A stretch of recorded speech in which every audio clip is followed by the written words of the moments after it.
Okay, welcome back to Intro Technology 1023. We're going to be talking about the dynamics between business motivations and IT security. Now, with this topic in particular, it is somewhat inflammatory. Uh, there has been a lot of cybersecurity attacks. And this is part of the reason why the field of cybersecurity, in terms of the marketing buzzword, is so popular, is because, yeah, there's been a lot that's happened. And we can easily do things like recall Target and Equifax. And, oh, Facebook was hacked and NVIDIA a couple weeks ago, right? So it's not like it hasn't happened and doesn't happen and doesn't continue to happen because it's going to. Uh, but what I want to do here is start talking about why. Why does that happen?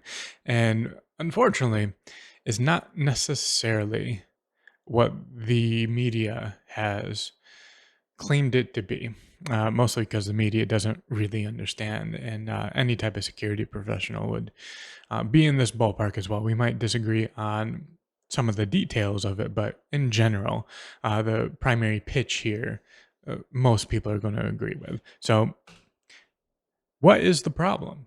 Really, most people think is these guys, hacker groups, criminals, people that are computing wizards and doing things that they are just magically not supposed to do. Um, and unfortunately, it doesn't really work that way. And the spirit of the hacker in general, the at least the incarnation that we see here on the screen, is one of playing by the rules. And what I mean by that is they can't do anything that the network or the computer doesn't allow them to do. What they're doing is they're poking at the rules, seeing what holes there are, and then playing by those rules. And it's kind of like saying we're going to do a pickup kickball game, and that you have to run to the bases, and then someone runs to the wrong base, what you would consider third base, and then you would tell them, no, you can't do that. That's third base. And then they go, no one told me not to. That's exactly what is happening here, where these hacker groups are sitting on a network and finding out what protocols are open, what ports are open on the firewall, see what holes there are, and then they're exploiting them because no one's going to stop them.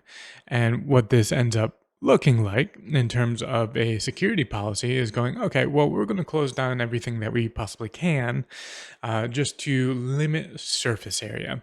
Now, with that said, are there hacks out there where it purely takes advantage of a technology problem? Yes, yes, there is, but those tend to get fixed really fast, just because technology problems usually aren't fixable, right? It just becomes a doctrine problem. So one example of this about a decade old now, but it was pretty famous at the time, and it was called Heartbleed.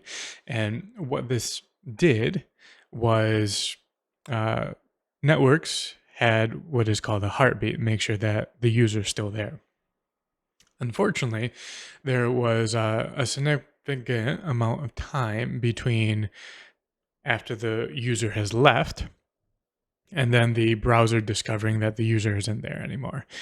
So that time delta, that difference there, gives hackers the ability to take over a session.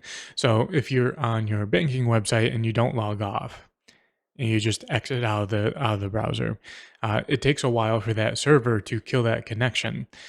So if you have some sort of a spying software, malicious software on your computer that's running in the background that you likely aren't going to notice, this hacker knows when you're on your banking website, and then they're just going to wait for you to close the browser because you're not going to sign off, because who does? Uh, and then just wait to take over your session, which that means they don't need credentials at all. That is a technology hacker. But for the most part, when you start talking about these bigger security vulnerabilities, it's almost always a person. It's almost always you, right? So this little picture here is pretty infamous at this point. So this is the office of it was in Hawaii. I forgot the details of it, but um, they controlled warfare missiles, and the password was just on a sticky note on the computer. So one of the things that I think Microsoft did a disservice for when they put out this recommendation, and it stayed that way for a long time. Actually, it was changed this year. Was okay, our passwords need to change 3 to 6 months, and it has to have this particular amount of complexity to it. All right. Well, you're essentially saying that you are requiring a bunch of people to remember a highly complex password that's going to change every 3 to 6 months. What is the likelihood that someone's just going to write it down like this?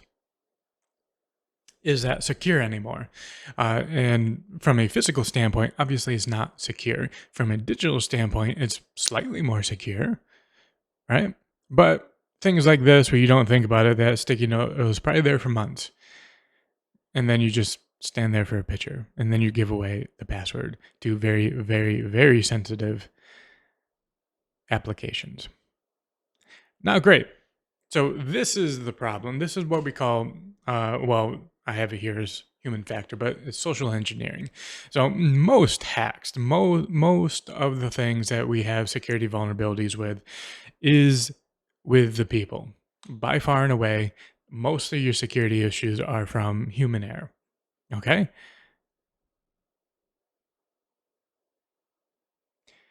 Bottom line is that humans can be tricked, especially if you have disgruntled employees. They're not going to try that hard. They're not going to think that hard. There's plenty of options and avenues to trick someone, especially if they don't want to be there. Okay.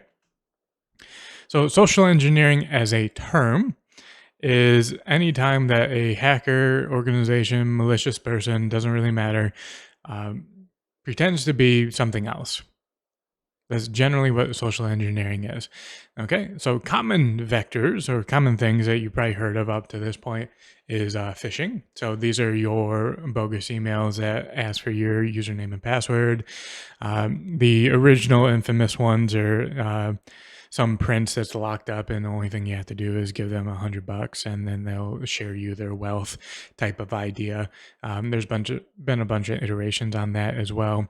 A little bit more recent you can get calls, automated calls, where they tell you that your social security has been your security number has been disabled. Not possible, but highly effective for people that don't know any better. Okay. And that's one of the things about social engineering. It's not designed to trick the people that are highly aware. It's designed to trick your grandparents into giving up information. It's kind of how it works. Okay, whaling is where very similar to phishing, except for it's much more curated. So I have a video in here where uh, this could be considered a whaling attempt. Now I'm not going to play that video because again, I don't want to waste their time with a copyright strike. But essentially, what that story came down to is that a company was working with another company. Someone infiltrated that third party and sat there in their email account and just observed for months to get the right cadence, to get the right people, to get the right grammar, to get the right, and just start collecting information on how this company actually operates. And what ended up happening was the company that I'm talking about here ended up sending a wire to a company that they've been working for a long time, and that was redirected to someone else's bank account. So the company that they sent the money to didn't get it, and then of course the people that I'm talking about go, no, we definitely paid you. Here's the account, and then they said, well, we never got it. So that naturally opened up an investigation where they discovered that they were actually tricked. That's a whaling attempt, and it was successful. Now, I'm pretty sure they got their money back, but Most people don't. They don't. So those are the two big ones. The others there are listed if you want to look into it, but phishing and whaling are the two big ones for social engineering. Uh, there are other ones out there like shoulder surfing and then just trying to represent yourself as someone else. Those are much more physical vectors, but if we're talking digital here, phishing and whaling are going to be your two big ones. Okay, so this video here, again, I'm not going to play it. I will do a little summation though. Pretty innocent. This guy was, he was telling a story about when he was a kid that he wanted to ride the bus for free. And essentially what he did was went dumpster diving for tickets that had to be punched out. And then if you had this entire ticket, until it was fully punched, you could ride the bus for free because it represented a big chunk of already prepaid bus rides.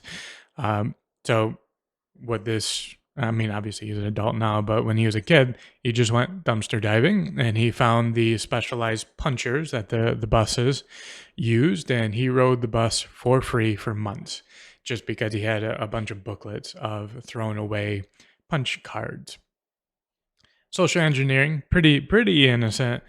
But as we go through these videos, they become progressively worse. So this one is the company that I was talking about where they got scammed out of their money through that wire transfer. So that's this one.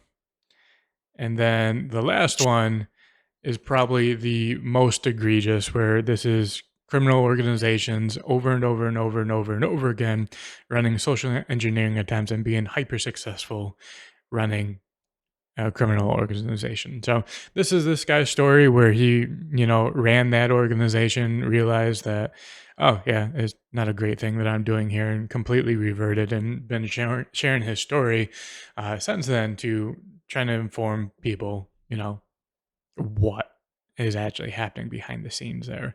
So when you have some time, watch these videos if you want to understand a little bit more what you're going against for your businesses and IT. So this brings me to kind of the moral of the story and the moral of the presentation here. The reason why these things exist and these problems exist is twofold. One, there is a technology factor. Security in general is more like insurance. And from the company's perspective, it's a cost for a protection that may or may not happen in the future.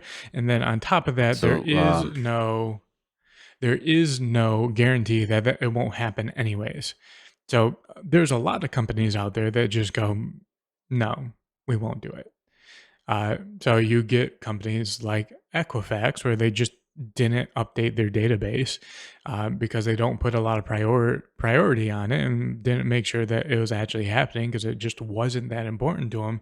And then you have millions upon millions of people that are affected by it because you lost a bunch of data. Okay, so you do have that problem. That is a technology problem. And then the other problem is that the company themselves, they can try to teach people about social engineering, but the vast majority of companies out there do a poor job of bringing in people that actually want to work for the company. And what I mean by that is most people are there for a paycheck. So when you're telling them to, hey, learn about this social engineering thing that doesn't make any sense to you or doesn't really matter to you, it's not really you, it's not your company, you don't care about the company, they are very difficult to teach because they're not engaged. They don't care. I don't have a good solution to that. I really don't. But that is a problem. So, and that's one of the things that we will be writing about if you're taking this course physically at Alfred State is what's the solution? How do you fix that? Right? Do you just progressively uptake on the reward? Hey, go, this social engineering thing, make sure you're actually good at it. Or do you go down the path of just forcing people to do it, which a lot of companies do because it's cheaper. It's not a great solution. Um, or do you go down the path of something like